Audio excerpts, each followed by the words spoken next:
Welcome back for another video. We're back with an FPL tips video ahead of Double Gameweek 29. It's been a few weeks since we've had the chance to do one of these, and I know many of you have been asking for it. This series covers key information for the FPL game week to ensure you arrive at the best decisions: goal scorer odds, clean sheet odds, transfer trends, captaincy poll and more. So let's begin with a skim through the anytime goal scorer odds. We've combined the odds for those of a double game week to give the odds of a player scoring any time across their two games. The goal scorer odds always assume that a player starts, and that's not particularly likely for Wilson, and probably Vardy as well. Rashford tops the odds, given a 56% chance of scoring any time. As we know, he withdrew from international duty for England. The latest is that he's returned to light training, and he can only take part in a small session away from the group with no ball work involved.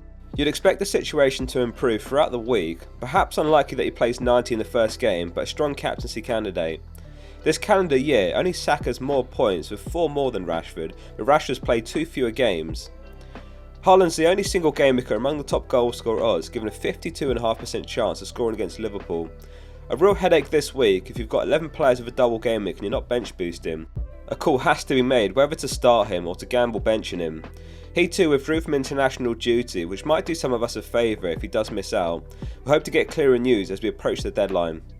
Ferguson deserves a mention here, 4th on the goal scorer odds with a 52% chance, only 4.6 mil, and he's about as good as enablers come. If you are considering him, just note that Welbeck could share minutes with him. Chelsea played 2 home games against Aston Villa and then Liverpool this double game week, and both Havertz and Felix are tied with a 50.5% chance of scoring. My favourite between the two is Havertz, given he's on penalty duties, but the likes of Watkins and Isak probably better picks. Watkins with a 47.5% chance and Isak given a 47% chance, both playing game week 32 as well, which is worth weighing up if you don't plan to free hit that week, which is a popular strategy. Salah the other given a 47% chance alongside Isak.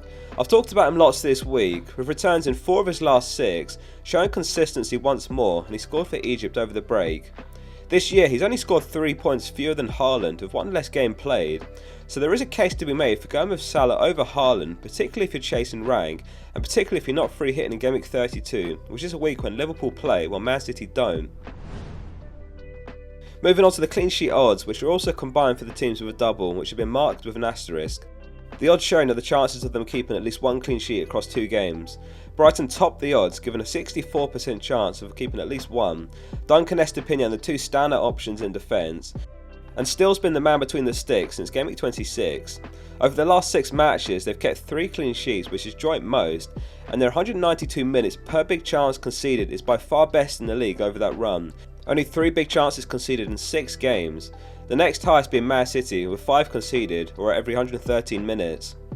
West Ham haven't been talked up much. They do sit 18th in the Premier League, which is bad, but they have back-to-back home games this double game week. Zuma the standout defender if you want to go there. No defenders won a higher percentage of aerial duels this season. Chelsea have a 55% chance and Man United a 53% chance. Chilwell and Shaw the 2 standout picks from those teams. Goalkeepers Kepa and De Gea also excellent picks for this week and beyond, with more doubles to follow later in the season. Good news for Botman owners, he is back in training, and Newcastle have exactly a 50% chance of a clean sheet in their double. Interestingly, we finally saw Ward drop right before the international break, 3.8 mil with Everton coming in for a 1-1 draw with Brentford. Rodgers seemed to suggest that he'll get an extended run of games in goal from here on.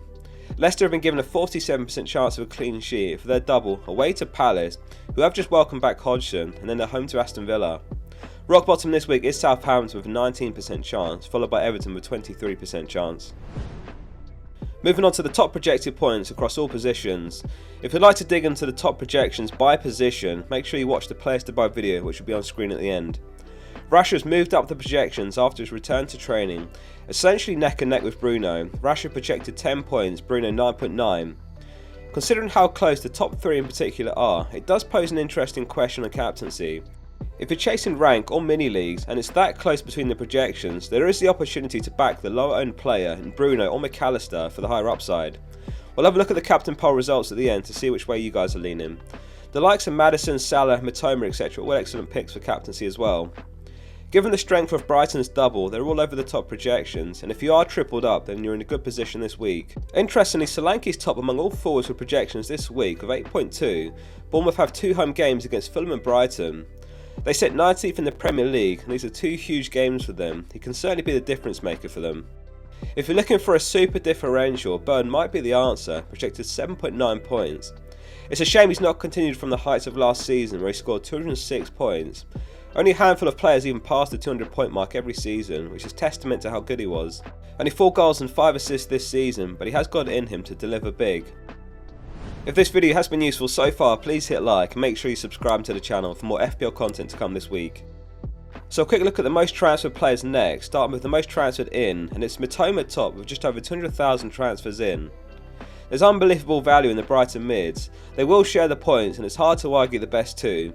My favourites personally are March and Mitoma. Isak is the second most transferred in off the back of a 13 pointer right before the international break where he scored 2 goals. And he has that double gaming up next where he has a 47% chance of scoring any time. 5.1 mil March, one of the bargains of the season. I imagine he'll be in many Game Week 1 drafts next season even if he sees a price hike to 6.5 mil. Fernandes, Shaw and Rashford all transferred in by just over 100,000 managers this week. The question for many is, do you sell an Arsenal mid for Fernandes or not? In my eyes, this one does depend a bit on your chip strategy. Saka's in breathtaking form and he's home to Leeds, and he doesn't blank in Game Week 32 while Bruno does. Odegaard and Martinelli are slightly easier sells than Saka. If we do plan to free hit in Game Week 32, then it is worth selling an Arsenal mid for Bruno, as you get the extra fixture this week and good fixtures after Game Week 29. Haaland and Salah creep in as the 9th and 10th most bought players. There is a real case to be made for going with Salah over Haaland, particularly if you're chasing rank or a mini league. This calendar year, 7 players have scored more points than Haaland, so clearly going without him can work. It takes a brave manager though, given his ownership. A quick look at the most sold players, and then we'll look at the captain poll results. Amron is expected to be out for another 4 weeks, and over 500,000 have sold him. If you've got him, then a transfer to a Brighton mid makes itself at the same price point. We'll know by Friday the latest on Saliba, who missed Game Week 27 and the international break as well with a back injury. It didn't look too serious and there is a chance he'll be back, but again, given he has a single game week, it is worth selling him, even for a -4 for the likes of Shaw, Chilwell or a Brighton defender. Kane's been a funny one this season. We've seen him pop up a few times among the most sold as we all look to juggle our teams around double game weeks. And it's happening again this week, and it's a call that could punish sellers. He's given us no reason to sell him. 182 points this season, and he trails Haaland's 203 by only 21 points. Tony's been sold by 59,000 managers. Given this double game week, this isn't the week to drop him unless you're on a wildcard. We saw him among the top goal scorers this week. There is of course the potential 2-match ban if he picks up one more yellow card, so if he does get booked in the first game then it becomes a single game week for him. There is also the potential ban for the betting scandal, so he could be on borrowed time in many of our teams, but it is a transfer that can wait a week. Finishing up with the captain poll results as always, and thanks to everyone who voted on the poll on Discord. If you'd like to join over 10,000 other FPL managers, an invite link is below. It's a huge spread this week, in fact the biggest spread we've seen all season. Rashford's top with 63.2% of your vote, followed by Mitoma on 12.6%. No other names have more than 5%, Fernandes and Maddison with exactly 5%, Salah, March, McAllister and Haaland follow. 1.3% are captain and another player not listed. That wraps up the FPL tips video, thanks for watching. I'll read every comment, so drop one below, keen to hear your thoughts on the game week ahead. Tomorrow's video will be my Game Week 29 team selection, and then the experts will follow on Friday. Make sure you subscribe for those. See you soon for the next one.